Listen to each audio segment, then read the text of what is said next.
Hey guys, today I'll be doing my first programming series for kids. This won't be a tutorial, just to look at what will be in the tutorial. So let's get started with explaining what programming is.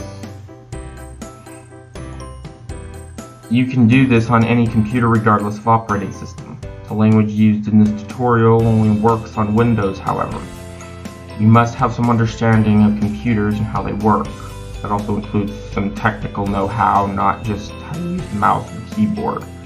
So, knowing how to read directories or stuff like that.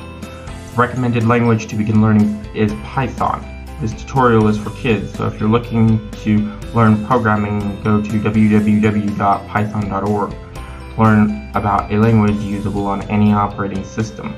The language used in this tutorial is called Microsoft Small Basic.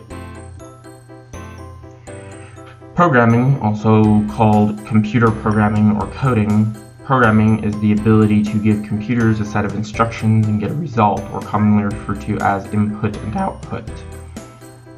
Remember, any input will give you an output or result.